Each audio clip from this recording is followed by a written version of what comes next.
أعوذ بال... آه. أعوذ بالله من الشيطان الرجيم. بسم الله الرحمن الرحيم. اللهم صل على محمد وآله الطيبين الطاهرين المعصومين.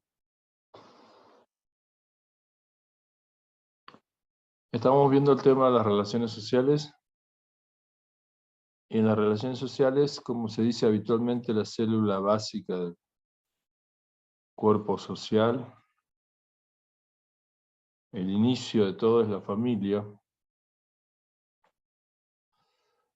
Y por lo tanto el Islam le da mucha importancia a la familia. Y hay 3 modelos de familia islámicos así más de 3, pero digamos que 3 medios paradigmáticos del caso de Adán y Eva, que muestra, en primer lugar, que Dios crea al ser humano en pareja, hombre-mujer,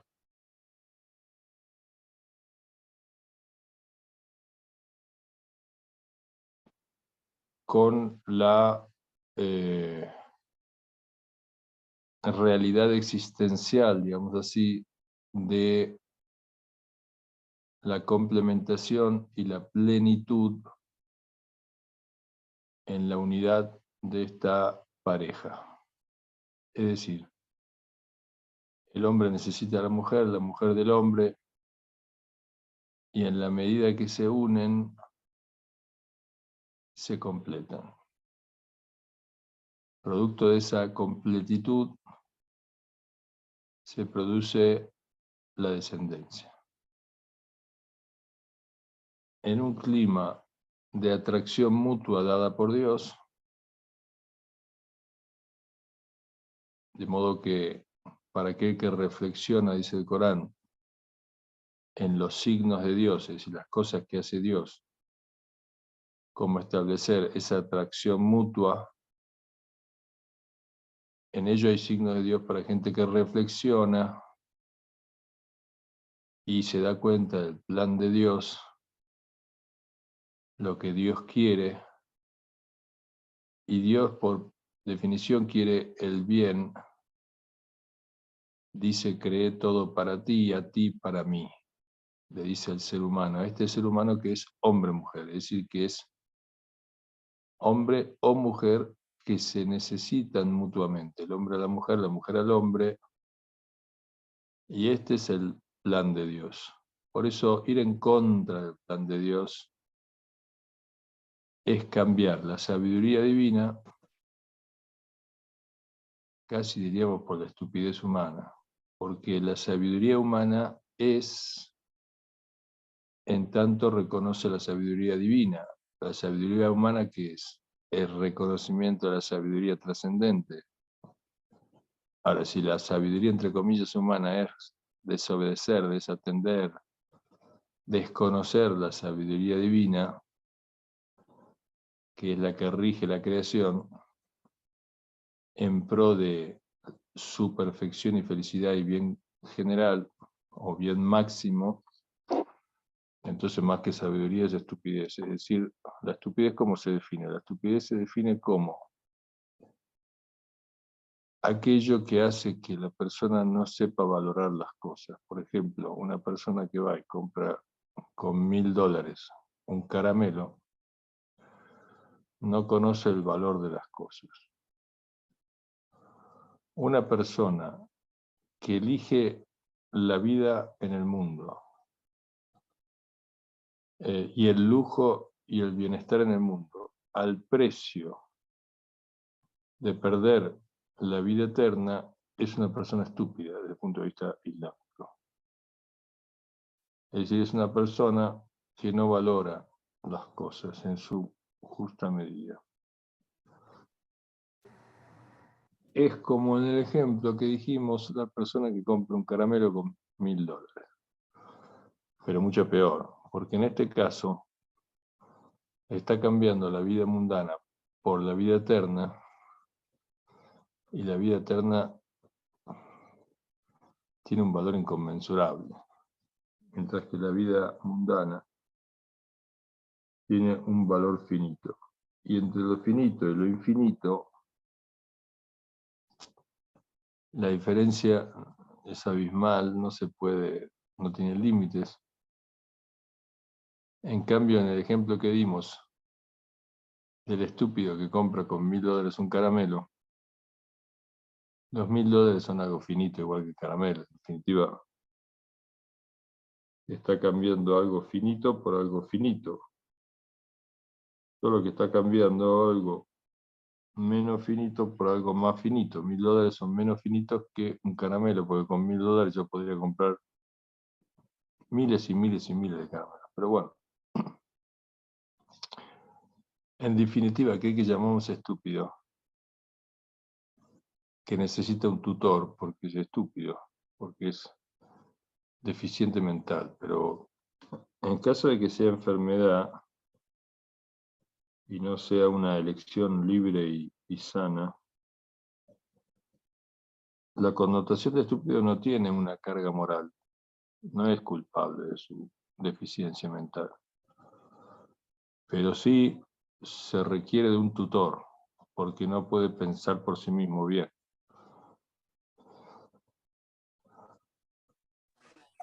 Pero el ejemplo sirve para determinar como estúpido aquel que vende la vida eterna por la vida finita. Y en realidad, estúpido le queda corto, porque es mucho más que estúpido. Es un inconsciente contumaz.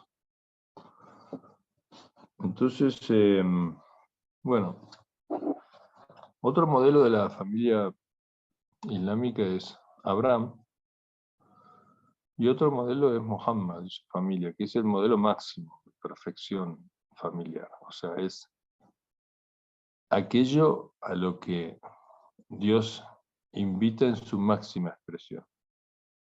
Muhammad y su familia. Ali, Fatima, Al-Hassan, Al-Hussein, Ali ibn al-Hussein, Muhammad ibn Ali, Jafar ibn Muhammad, Musa ibn Jafar, Ali ibn Musa, Muhammad ibn Ali, Ali ibn Muhammad, Hassan ibn Ali y el Imam Mahdi. Estos dos. Estos son la familia perfecta. La que reúne todas las perfecciones, la de la familia abrámica, la de la familia adámica, la de la familia, cualquier familia profética que querramos pensar. Cualquier modelo de familia está contenido en la familia del profeta Muhammad y su familia. Entonces, que inshallah Allah nos una a ellos. Entonces, esto habíamos visto y ahora habíamos llegado a esta cuestión. Hay cosas que atentan contra la familia, es decir, atentan contra nosotros, contra los seres humanos.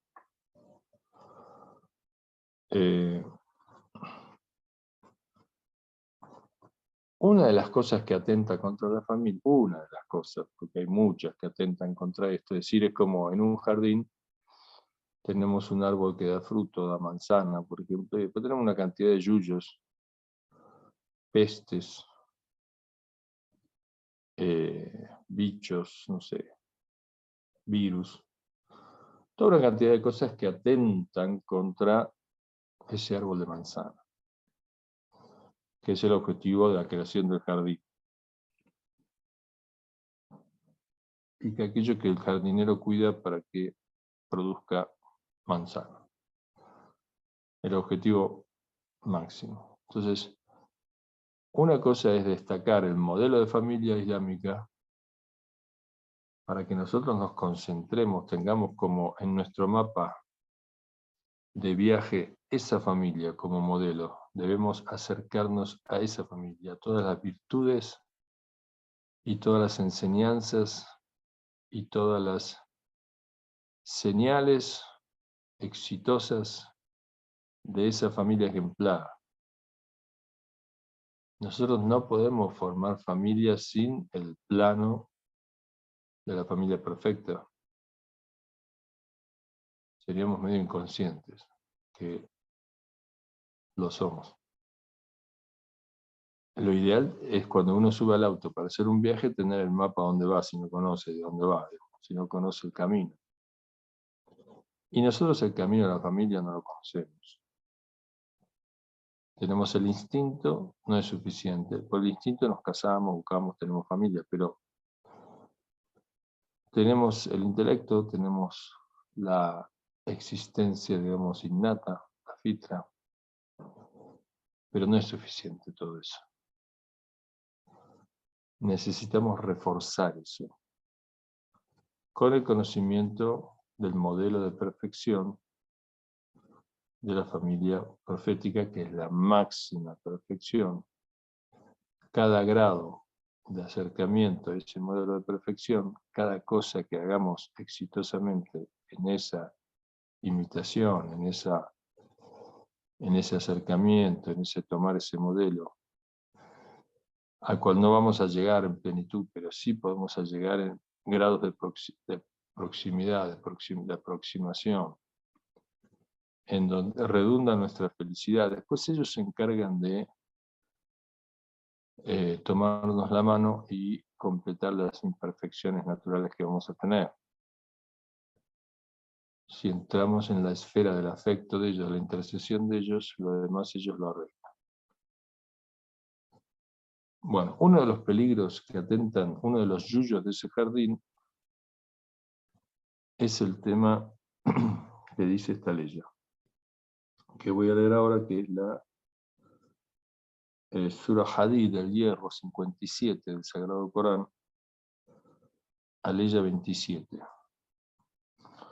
أعوذ بالله من الشيطان الرجيم بسم الله الرحمن الرحيم وجعلنا في قلوب الذين اتبعوه رأفة ورحمة ورهبانية ابتدعوها ما كتبناها عليهم إلا ابتغاء رضوان الله فما رعوها حق رعايتها فآتينا الذين آمنوا منهم أجرهم وكثير منهم فاسقون.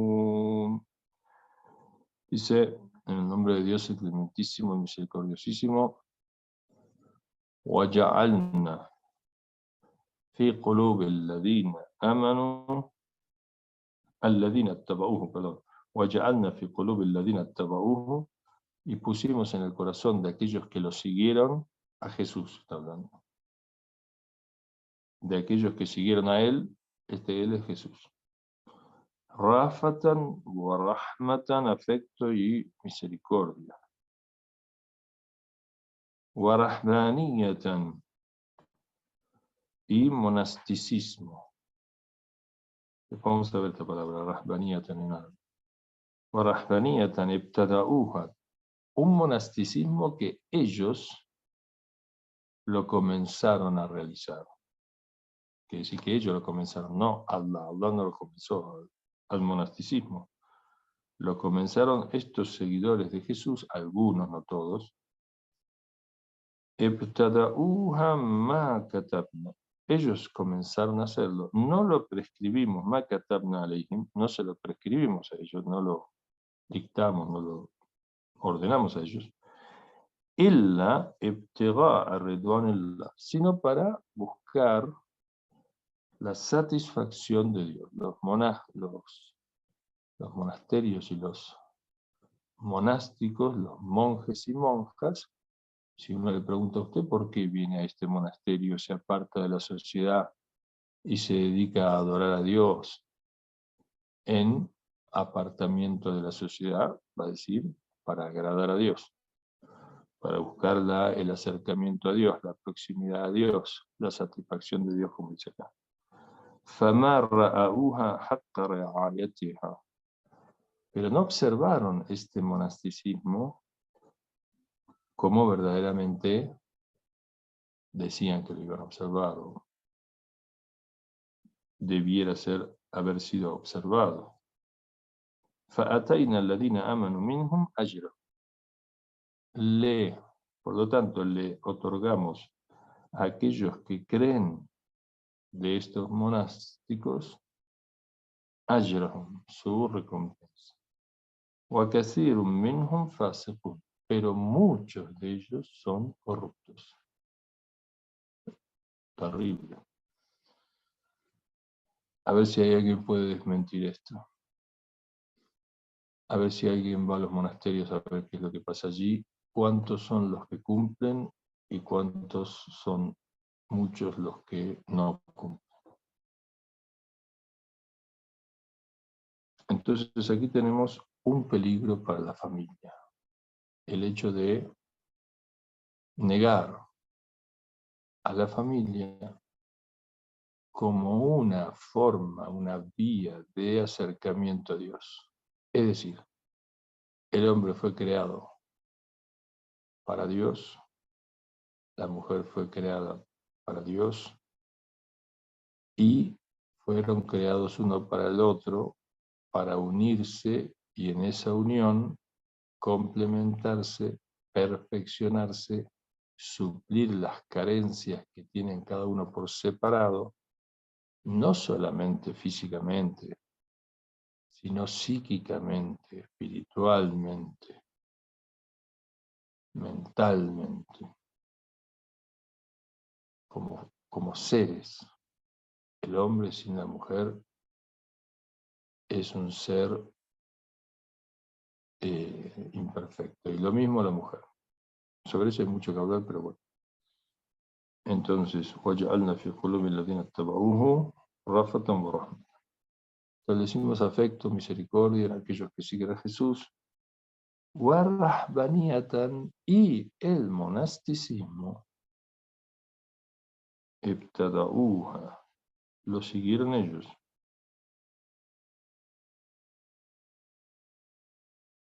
Es decir, incluso, bueno, habría que ver bien acá el tafsir. Dice, Rafatan wa rahmatan wa rahbaniyatan. Acá lo traduce, no estoy muy de acuerdo con la traducción de este libro. El libro que estamos viendo se llama rápidamente, es un compendio de Torah Makarem Shirazi sobre el Nemuné, o el Tafsir Nemuna, o el Tafsir ejemplar, porque dice acá que establecimos en los corazones de los que siguen a Jesús afecto o inclinación por el monasticismo, que lo iniciaron ellos, no lo prescribimos nosotros, dice Dios. Y no lo hicieron sino para buscar la satisfacción de Dios. Bueno, a ver, Dios nos creó hombre y mujer, y en la unión del hombre y la mujer está la perfección que Dios en los instintos nos puso, nos inclina uno al otro. Muy bien, algunos dicen, no, voy a renunciar a esto para acercarme a Dios. Es una contradicción. Si fuera un medio para acercarse a Dios, Dios lo hubiera prescripto. Porque pensar en estos términos, Dios, vos prescribiste el matrimonio, pero yo te voy a alcanzar por una vía que yo voy a establecer, que no es la que vos dijiste. Es medio extraño, ¿no? O sea, yo me voy a acercar a vos no por el lado que vos decís, sino por el lado que yo pienso. La pucha, es un tema complicadísimo. Encima, la mayoría, no dice la mayoría, dice casi lo mismo. Muchos de ellos son corruptos. Corruptos quiere decir que se sale de la norma, es decir, no cumplen con aquello que dicen. Bueno, acá viene todo un tema, porque hoy en día el monasticismo, ¿cómo se llama esto? El celibato, el no casarse, no es un tema que esté en el horizonte cultural de la sociedad como una virtud y como un camino mejor al del casamiento. Es más, está muy cuestionado hoy en día eso. Y hoy es cada vez más difícil encontrar personas que estén dispuestas a hacer eso. Si a eso le agregamos que la mayoría se corrompen, es decir, cada vez son menos los que lo hacen, y de esos menos, muchos, dice, no la mayoría, perdón, la mayoría es un término que no está en el Corán, dice que así un falso, muchos de ellos se corrompen, queda un número muy reducido. Ahora, en la ley ya se sostiene que el monasticismo tiene algunas cosas buenas, pero tiene más malas que buenas. También, de vuelta, no sé si dice más malas que buenas, pero dice muchas malas. Porque casi lo mismo un fácil, como muchos de ellos son corruptos, quiere decir que hay mucho de malo. Lo bueno que es. Lo bueno en el monasticismo es que las personas se apartan de la sociedad y realizan distintas cuestiones en los monasterios. Por ejemplo, en los monasterios se adora a Dios. Eso es bueno. Se agradece a Dios. Eso es bueno, digamos. Agradecer a aquel que nos da todo es algo bueno. Es sensato, racional, es bueno, tiene efectos buenos. Está dentro de lo que Dios quiere y es bueno. Y está en nuestra naturaleza el hacerlo. Si nosotros nos alcanzan un vaso de agua, decimos gracias. Está en nuestra naturaleza. Y si no decimos gracias, llama la atención. Inmediatamente decimos que es agradecido por un vaso de agua. Ahora, la persona que nos llueve los favores y nos da el ser, bueno, las gracias que debemos son infinitas, más allá de nuestra capacidad de agradecer. Como dice el Imam Sayyad, por cada agradecimiento debería agradecerte que te agradecí, o sea, por cada respiración. Decía un santo, debo agradecer a Dios cuando inspiro el oxígeno y debo agradecer cuando expiro el anhídrido carbónico, con lo cual, imagínense, estaría todo el día agradeciendo, y no alcanzaría, porque el oxígeno es uno de los favores. Tendría que estar agradeciendo al mismo tiempo la luz, el ser, la vida, la seguridad, porque si yo ahora estoy, el techo no se me cae encima, como pasa con los terremotos, bueno, tengo que decir gracias a Dios. Está bien, ¿qué pasa? Tantos días yo estuve debajo de este techo y no se me cayó encima, que me olvido de agradecerlo. Hasta que viene un terremoto, veo la casa del vecino que lo aplastó y digo, gracias que a mí no se me cayó el techo encima. Pero si no me olvido de la seguridad, de que no se me caiga el techo encima. Pero es un favor, ¿no? Es un gran favor, que la casa esté firme y ahora. Muy bien, entonces voy a hacer un corte acá de 3 minutos, porque quiero rezar, porque sí, hicieron Adán, y después nos reencontramos. ¿Qué les parece? Está muy Claro bien, que sí, a mí me Sheikh. parece muy bien. Adelante, Sheikh. Ok, entonces si me dan exactamente 2 minutos de rezo, ustedes quedan libres y nos reencontramos enseguida. Está perfecto. Ya. Bueno, continúa. Ok. Bueno, bismillah, entonces continuamos. Allah es muy misericordioso. Entonces, dice que a estos que siguen a Jesús y dijeron que vamos a elegir el camino del monasticismo, es decir, nos vamos a apartar de la sociedad, nos vamos a encerrar en un monasterio, nos vamos a ir a alguna montaña, nos vamos a ir lejos para purificarnos, preservarnos de las manchas que ocasionan los roces sociales, la vida de la sociedad, la corrupción de la sociedad, etc. Hay muchos puntos que son errados. Entonces, cuando esto prevalece en una cultura, como por ejemplo puede haber sucedido en momentos de la historia, en la Edad Media, en otros momentos, donde era visto como una gran virtud ese tema, siendo que no había sido, las grandes virtudes son prescritas por Dios, mientras que las que no son prescritas por Dios no pueden ser grandes virtudes, porque si lo fueran y no fueran prescritas por Dios, entonces Dios no querría que las grandes virtudes, digamos, fueran desarrolladas, cosa que no tiene sentido. Entonces, decíamos que esta vida monástica tiene cosas buenas. Por ejemplo, hay personas que en estos conventos adoran a Dios, ya dijimos que eso es muy bueno.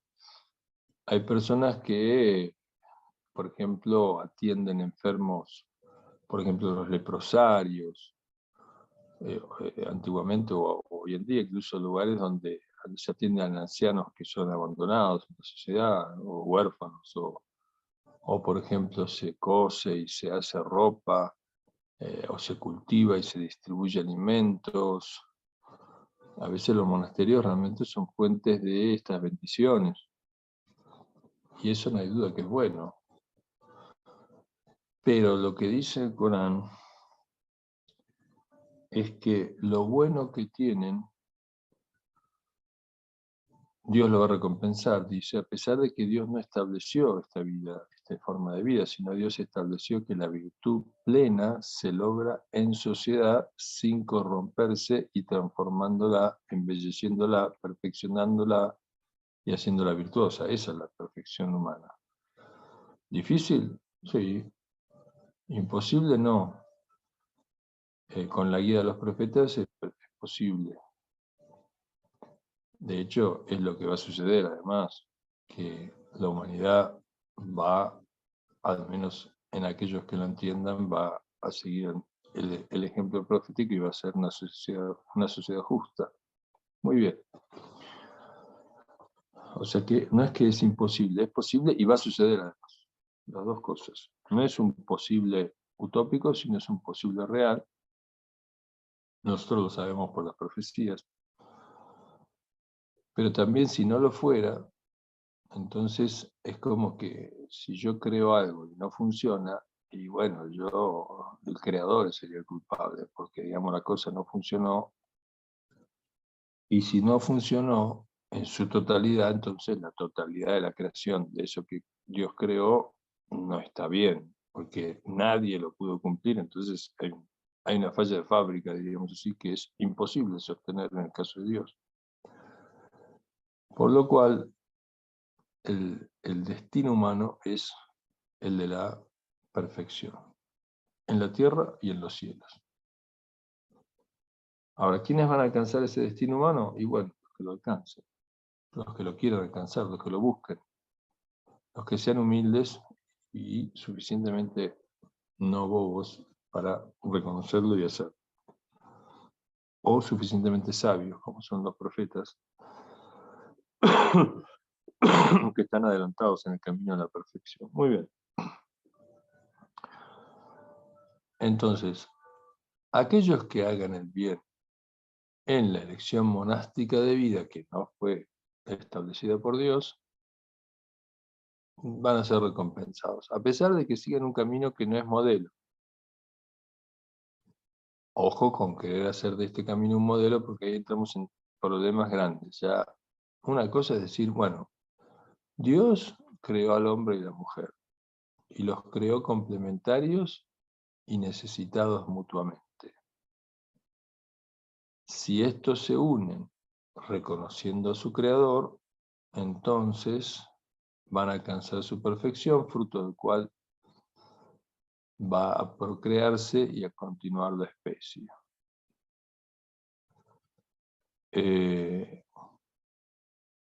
Este es el modelo. Ahora, si yo digo, yo quiero seguir otro camino, bueno, Dios dice, bueno, querés seguir otro camino, no es lo que yo quiero, pero si vos querés, es muy bueno Dios, si vos querés y lo haces bien, te voy a compensar, te voy a dar recompensa. No la plenitud que está en lo que yo digo, pero sí por tu esfuerzo. Además, Dios conoce las intenciones, puede saber que en tu ignorancia tu intención es buena. Entonces, Dios es bueno y recompensa la bondad. Lo que tiene problema es que vos digas no solamente que yo voy a seguir ese camino que vos no dijiste, Dios, pero que yo establezco, o porque yo creo que Dios lo quiere y lo estableció, ese es otro tema también. La persona puede estar equivocada de buena fe, pero nosotros sabemos por la revelación de que no es el camino que Dios prescribió. Y de hecho, los apóstoles de Jesús, los elegidos de Jesús, Pedro, Santiago, Andrés, Tomás, Lucas, etc., tenían esposas. Entonces, difícilmente, si el camino hubiera sido el celibato, Jesús le hubiera enseñado, como decir, bueno, y si es el mejor camino para la purificación y acercarse a Dios, con más razón lo hubiera enseñado. Sin embargo, los elegidos de él no lo hacían. Entonces, ¿por qué lo hacía él? Jesús no se casó. Y lo que responden los sabios es que Jesús no se casó porque estaba consagrado, digamos, estaba permanentemente viajando, en difusión, en movimiento. Y entonces optó en sus años breves de misión, porque murió, no murió, digamos, en el Corán dice, fue elevado a los cielos, en una edad temprana, 33 años, con lo cual el no casamiento de Jesús no es una norma, no es un camino que... Claro, entonces uno dice, pero ¿cómo no es un camino? Si él dijo, yo soy el camino, la verdad y la vida, dicen los evangelios. Sí, él es el camino, pero no estableció como modelo de perfección humana el celibato, sino que él, por condiciones particulares, no lo hizo. No es que diga, usted tiene que hacer lo que hago yo, en todo sentido. Entre ellos, no casarse. No, Jesús nunca dijo eso. La prueba está que sus elegidos eran casados. Entonces, si su prédica de perfección hubiera sido el celibato, hubiera elegido al menos algunos célibes y los hubiera destacado sobre los casados, que es lo que la Iglesia interpretó a posteriori, pero muy a posteriori, en años más del año 1032. 1000 años después se interpretó eso. Y obviamente es una interpretación que la Iglesia además sostiene, que no es magisterio, sino es magisterio en el caso de los curas, pero no es para toda la sociedad, obviamente. Ahora, es un voto voluntario. El cura no está obligado. Si quiere ser cura, sí, pero nadie lo obliga a ser cura, en definitiva. Pero es un camino tortuoso, difícil. Y Dios no quiere torturar. Si Dios te crea la sed, te da el vaso de agua. Pero si te crea la sed y dicen, no tomes agua, está bien. Ponele que un día no tomas agua, haces ayuno, está muy bien. No hay ningún problema. Pero no tomes nunca agua. O sea, eso es tortuoso. Y eso conlleva unos desequilibrios y una descomposición y una imperfección peligrosa además, porque puede derivar en un descontrol, en un desequilibrio, en un extremismo adverso. Si yo suspendo, entre otros, el instinto sexual, que es de los más fuertes, puede llevar a una perversión de tal naturaleza que lo que intento prohibir contra natura se vuelve una obsesión. Se exacerba aquello que se quiere. Es como si yo tuviera un caudal de agua enorme, lo quiero parar, ¿y qué hago? Lo junto de tal manera que pueda arrasar con todo. Bueno, eso es uno de los males del monasticismo. Entonces, ¿qué dice el Islam del monasticismo? Dice el profeta Muhammad, nosotros, Dios no ha establecido monasticismo, Dios no quiere monasticismo, y el monasticismo en el Islam, una vez una persona, un compañero del profeta perdió a su mujer, convirtió su casa, digamos, viudo, convirtió su casa en un templo, se consagró a adorar a Dios y dejó toda otra actividad. No trabajaba, no veía a la gente. Hizo como un monasterio en su casa. Cuando le informaron al profeta, el profeta lo fue a ver y le dijo, ¿qué haces? Dice, yo me dedico a adorar a Dios. Entonces el profeta dijo, no hay monasticismo en el Islam. Esto que estás haciendo tú no es islámico, no es misum. Ahora, pretendes, no se lo dijo esto, pero digamos, la idea es, pretendes ser más profeta que el profeta. Si el profeta va por acá, no, yo voy por acá, porque parecería que yo estoy diciendo, bueno, este camino es mejor. O sea, ¿querés ser más profeta que el profeta? Si vos querés acercarte a Dios, seguilo al profeta. Muy bien. El profeta le dijo, no hay monasticismo en el Islam. Y el monasticismo que hay es el yihad en el camino de Dios. Es el combate en el camino de Dios por la justicia en defensa de los oprimidos. El esfuerzo por el conocimiento y la difusión del Islam. Entonces, vos querés, digamos, sacrificarte, querés esforzarte, querés tener una vida, digamos, de sacrificio. Bueno, hacer yihad está llena de sacrificios y ese es el monasticismo en el Islam.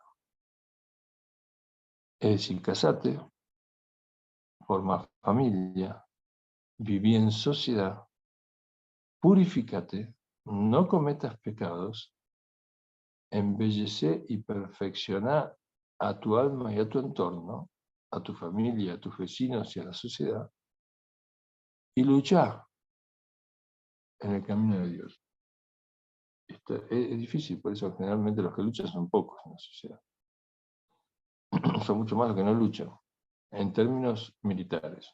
Y en términos de esfuerzo, bueno, no, pero esfuerzos en el camino de Dios es un tema muy importante. Es una cosa esforzarme para mí, para yo ser, llegar a ser alguien, tener una economía, un nombre, un prestigio, un lugar social. Eso a mucha gente se esfuerza. Pero en el camino de Dios, en lo que Dios quiere, y ahí ya son menos. Los que están pensando, ¿qué quiere Dios? Entonces yo lo hago porque Dios lo quiere. Estos son menos, pero bueno. Entonces dice,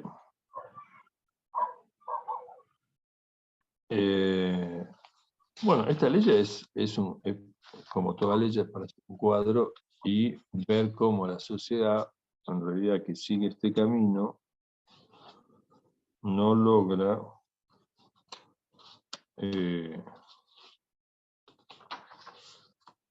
digamos, cumplir, como dice Kasirun Minhum Fasiqun, muchos son corruptos, y trae aparejado para aquellos que siguen ese camino un montón de problemas, que además son objeto de reflexión puertas adentro, por ejemplo en la Iglesia católica o en otras religiones, en que se cuestiona esto. Digamos, hasta qué punto es un camino correcto o no, es un tema cuestionable. Probablemente en un tiempo veamos que se elimina el celibato obligatorio, y por lo menos es optativo, que es un poco más lógico. Está más de acuerdo con esta ley, o sea, no se lo impusimos, sino que algunos quisieron hacerlo. Debería ser así, los que quieren hacerlo que lo hagan, pero imponerlo, si vos querés ser cura, vos querés ser religioso, predicar, aprender y enseñar, bueno, claro, podés hacerlo sin ser cura también, ¿no? Tampoco que te obligan, como dijimos antes, a ser cura, pero digamos, si vos querés tener una vida clerical, digamos así, bueno, tenés que sí o sí, no casarte, una cosa terrible.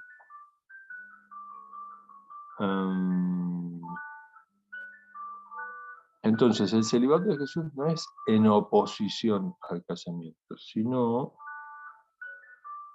es por las circunstancias que él atravesó, pero no lo puso como norma. Esto es muy importante y los católicos lo saben, los que leen los evangelios lo saben. Después dice el Imam Ali alayhi salam, dice en un versículo coránico, voy a apagar ese despertador que está sonando, si me aguantan un segundo.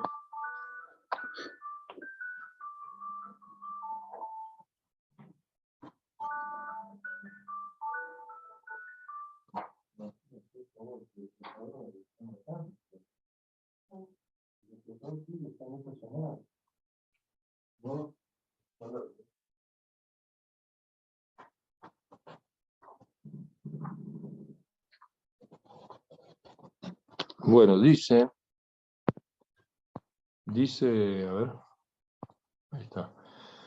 Dice un hadiz, Qul di, mensajero de Dios, Hal nunabbiukum bil akhsarina a'malan. ¿Quieres que te informe de los que tienen las acciones más, digamos, negativas, que pierden, que fracasan? Alladina dhalla sayuhum fil hayati dunya, aquellos que se desvía su esfuerzo en la vida mundana. Se esfuerzan, pero desviados. وَهُمْ يَحْسَبُونَ أَنَّهُمْ يُحْسِنُونَ صُنْعًا. Se esfuerzan mucho en forma desviada y creen, وَهُمْ يَحْسَبُونَ, creen, أَنَّهُمْ, que ciertamente ellos يُحْسِنُونَ صُنْعًا, hacen una acción buena. O sea, haciendo una acción desviada, creen que es una acción buena. Estos son los que más pierden, porque se esfuerzan mucho por algo que no quiso Dios. Bueno, alhamdulillah, en el Islam tenemos que el casamiento es la mitad del din, la mitad de la forma de vida religiosa sagrada. Ahora, algunos creen que cuando dice el casamiento es el nesfo din, la mitad del din, es cuando se casan. O sea, uno se casa hoy, por ejemplo, yo me casé hoy. Por ejemplo, yo me caso hoy, ya completé la mitad de mi religión. Y que tenga piedad en la mitad restante. Es decir, es ver el tema del casamiento como la mitad de la perfección humana. Ojo, no es poco, 50% está realizado. Me falta el otro 50%. Algunos entienden mal este tema. De dos maneras lo entienden mal. Primero, creen que el día que yo me casé, hace tantos años, tal fecha, nos casamos, cumplí con la mitad de mi din, y bueno, y ahora me queda otra mitad donde el casamiento no tiene nada que ver. Y no es así. El casamiento, el significado del casamiento es una constante. Es decir, que si yo me casé hace 20 años, completé la mitad de mi din hace 20 años, yo tengo que seguir casado hoy, cumpliendo con la mitad de mi din. Es decir, que yo tengo que seguir perfeccionando. No es que el hombre necesita a la mujer del hombre en un momento dado y después ya no. No es que se necesitan para tener hijos y nada más. Se necesitan en todo sentido, todo el tiempo. De modo que todo el tiempo están completando la mitad de su din en la medida que lo hagan. Y si no lo hacen, no sirve decir que yo hace 10 años me casé. Hace 10 años te casaste y ahora qué. No, ya estoy casado, ya está. No, ya está, no. Tenés que casarte todos los días, digamos. Si tenés que estar casado, que si tenés que estar entendiendo y comprendiendo que la mitad de tu din radica en entender la necesidad que tenés de tu esposa y la esposa la necesidad que tiene de su esposo. Y eso es constante, todos los días. ¿Por qué? Porque mi perfección y plenitud no está en mí mismo, separado, como puede llegar a hacernos pensar aquel que siempre nos hace enorgullecernos de nosotros mismos y no de lo que Dios es y quiere. Entonces, somos un complemento que no es solamente físico para tener hijos, sino que además es psíquico, es espiritual, es pensamiento, es acción, es una cantidad de cosas. Por eso que el profeta y Jadilla y el profeta, Ali y Fátima, Fátima y Ali, son un medio permanente de acercamiento a Dios. Eso es un tema, del cual hay que pensar mucho. Y segundo, es el hecho de creer de que en la otra mitad, esta otra mitad no tiene nada que ver, cuando la otra mitad está íntimamente relacionada, es una sola realidad, donde la mitad influye en la otra, donde en la otra mitad debo tener en cuenta esta otra mitad, etcétera. Digamos, no es que la mitad de mi vida tiene que ver con el casamiento, la otra mitad tiene que ver con todas otras cosas. Sí, en un punto sí, pero también el casamiento va a influir en todas esas otras cosas. Y todas esas otras cosas van a influir en el casamiento. Es decir, es una cuestión no separada. Las mitades no están separadas, desvinculadas. Conforman una sola realidad que es mi vida, la de mi esposa. Bueno, ese es un tema. El segundo tema es una ley que viene después, que es esta ley que leí recién del monasticismo, es la ley, dijimos, ¿cierto? Hadith 27. La sura Hadith, el hierro, es la 57. Y la ley es la 27. Y hay otra ley que es la sura Rum, los romanos 30, la ley 21. Dice, وَمِنْ آيَاتِهِ أَنْ خَلَقَ لَكُمْ مِنْ أَنفُسِكُمْ أَزْوَاجًا لِتَسْكُنُوا إِلَيْهَا وَجَعَلَ بَيْنَكُمْ مَوَدَّةً وَرَحْمَةً إِنَّ فِي ذَلِكَ لَآيَاتٍ لِقَوْمٍ يَتَفَكَّرُونَ. وَمِنْ آيَاتِهِ, y de sus signos, parte de sus signos de Dios, señales de Dios, son efectos de Dios, son acciones de Dios, son indicios de Dios, son formas de conocer a Dios, de acercarse a Dios, de vivir con Dios. An khalaqa lakum, que creó para vosotros, impresionante, para nosotros, Dios creó cosas para nosotros especiales. Min anfusikum, de vosotros mismos, azwajan, parejas. Es decir, me creó un ser de mi especie, es decir, un ser humano como yo, pareja para mí, es decir, para que yo me una y me perfeccione, litaskunu ilayha, para sukunat, para tranquilidad, para vivir, para estar, para habitar, para tranquilizarme, para litaskunu, para descansar, ¿no? El maskan es el lugar donde uno descansa, es la casa, donde uno se relaja, donde uno se acomoda, donde uno está cómodo, está bien, está relajado. Espero que las casas de los matrimonios que están escuchando sean así, deben ser así. Y son así, porque, bueno, si tanto el día peleando en la casa, no, pero si están bien, es un lugar de descanso, es un lugar de comodidad, de confort. El sukunat, litaskunu, para descansar, para estar habitando en el sentido del descanso y de la recuperación de fuerzas y de la carga de fuerzas.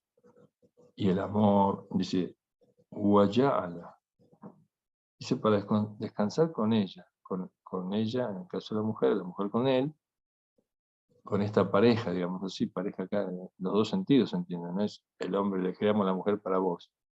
La mujer la creamos para vos. Lo que llevó esta idea equivocada a la concepción de que la mujer está al servicio del hombre. Es decir, Dios creó al hombre, Dios creó a la mujer para el hombre, es decir, bueno, toma la sirvienta. Bueno, eso no tiene que ver con la ley ni con el significado de la creación del hombre y la mujer, porque dice, nos estableció en pareja y es mutuo, es decir, también podríamos decir que creó al hombre para la mujer, entonces la mujer debe ser servida. En rigor, ambos son servidos y ambos sirven. Esa es la realidad. No hay un amo y un esclavo, no hay un patrón, digamos así, que se sienta a leer el diario y la mujer, digamos, trabaja. Y si eventualmente el hombre lee el diario y la mujer trabaja, se deben complementar. Es decir, la lectura de ese diario debería servirle para esa información, para manejarse como pareja, y la comida que hace la mujer para manejarse como pareja, etc. Pero digamos, esos roles no están definidos, ojo con eso. Es decir, el hombre puede cocinar, el hombre puede lavar, puede hacer todo, la mujer puede leer el diario, digamos.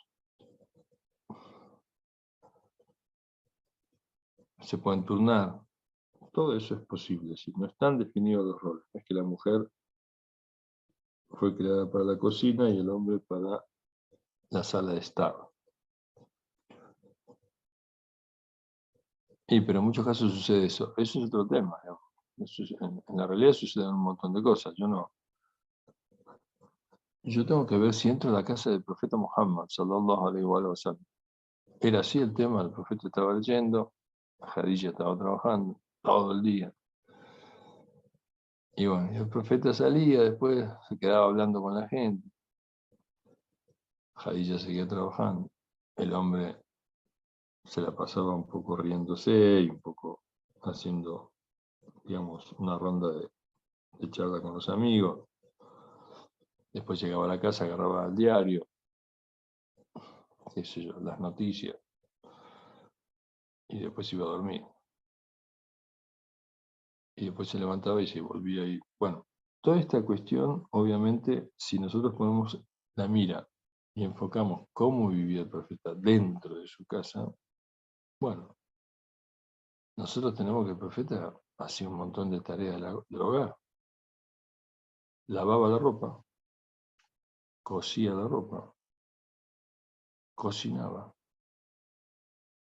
Por ejemplo, cuando el profeta invita a su familia, le dice a Ali que cocina, no le dice a Jadilla que cocina.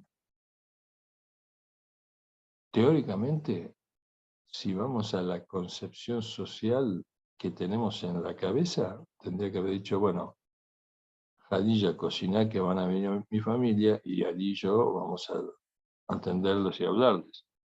O en todo caso, Ali me va a ayudar a mí igual. Pero le dice a Ali que cocina. ¿Por qué no dijo a Jadilla que cocina? Podemos imaginar esa situación nosotros en una casa de un musulmán donde está el hombre, la esposa y alguien, y el discípulo de ese hombre, un hombre, en el caso de Ali, el profeta. Bueno, ahí tenemos una cuestión que muestra que los roles son cambiantes, digamos, se consensúan, se negocian, pero ojo, una cosa es negociar y otra cosa es imponer. ¿Por qué no me cocinaste hoy? ¿Por qué la comida no está caliente cuando yo ¿Por qué la ropa no está lavada? ¿Por qué no está planchada? Bueno, son delirios que no están en el Islam, sino están en la enseñanza profética. El profeta nunca se escuchó que el profeta le diga a Jadilla que ¿por qué no me arreglaste la ropa? ¿Qué sé yo? Lo que sí sabemos es que el profeta se arreglaba la ropa, eso sí lo sabemos, pero que el profeta le hubiera dicho a Jadilla, ¿y por qué no me cocinaste? Nunca lo escuchamos, no hay ningún hadí que diga eso. Cómo la quería y cómo la trataba Jadilla, sí, cómo Jadilla lo trataba a él, sí, un amor total, pero otra cosa no tenemos. Bueno, o Aminayati. Entonces, la creación de la pareja es un signo de Dios. ¿Qué quiere decir? Que es un medio para conocer a Dios. De hecho, el Imam Ali, cuando el profeta le pregunta cómo encontraste a Fátima como esposa, dijo, el mejor medio para conocer a Dios, para encontrar a Dios, para acercarme a Dios, dice. وَجَعَلَ بَيْنَكُمْ مَوَدَّةً وَرَحْمَةً, y estableció entre vosotros مَوَدَّةً وَرَحْمَةً, el amor y la misericordia. Acá algunos intérpretes dicen así, dicen, ¿qué diferencia hay entre el amor y la misericordia? Bueno, el amor, algunos dicen que estaría vinculado a esa atracción mutua, ese enamoramiento que se genera esa cuestión pasional y tan sublime que es el amor, en donde las parejas, digamos, se unen y se aman. Y la fuerza de la unidad, la perfección de la unidad, es no una fuerza que no es la suma de uno más uno, sino que es una fuerza insuperablemente mayor que la suma del uno y uno, sino que es algo, una fuerza nueva, plena, digamos. En cambio, el Rahma, la misericordia, tiene que ver con, por ejemplo, en el caso de que una persona se conocen, se aman, se juntan, se casan, después una se enferma. Ahí también interviene el Rahma. Esta es una interpretación, porque el Mawaddat es un amor mutuo que se genera, digamos, que la fuerza de atracción que Dios establece en el hombre y la mujer. Y el Rahma es el sostenimiento en base a la bondad, la misericordia, el afecto, la creencia, que cuida, que protege, que digamos, mantiene ese fuego encendido, ¿no? Sobre todo, por ejemplo, cuando uno de los dos se enferma, cuando uno de los dos tiene problemas, ahí en donde no se habla tanto de ese amor, digamos, de enamoramiento, sino también de cuidados y de afecto y de misericordia y demás. Esa es una interpretación. A ver si había otra más. Dice,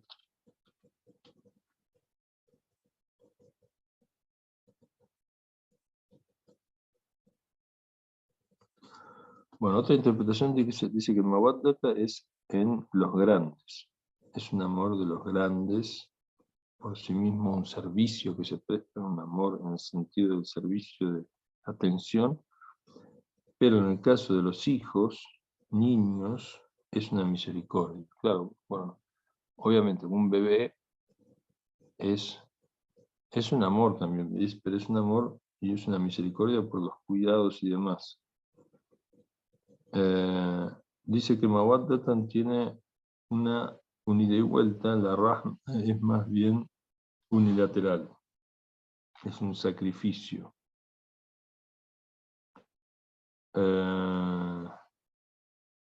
La fuente es el amor y la misericordia, como dije, es una cuestión que tiene que ver con, a lo mejor, la compensación de una cierta desigualdad que se puede producir en el curso de la vida.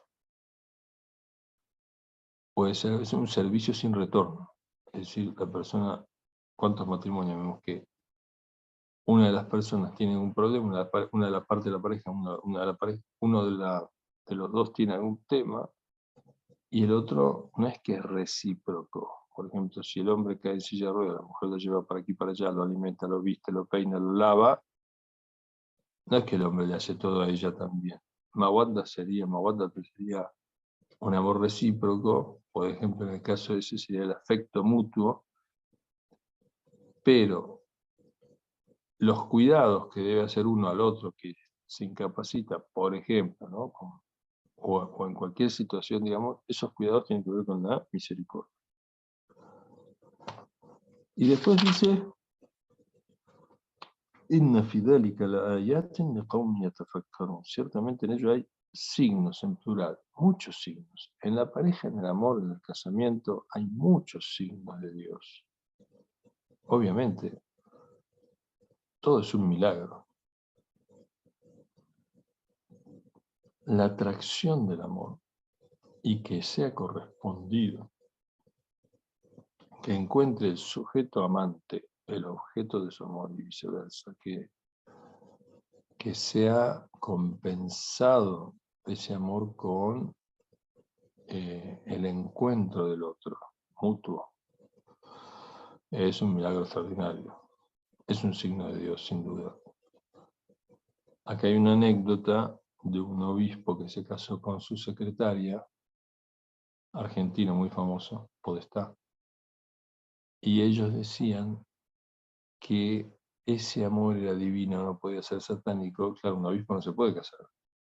Entonces, esa desobediencia a la regla de la iglesia era una cuestión de Dios, no era una cuestión satánica, mientras que si la iglesia interpreta lo que Dios quiere y uno hace lo contrario, se supone que quien es el contrario de Dios, Satanás. Entonces sería satánico ese enamoramiento.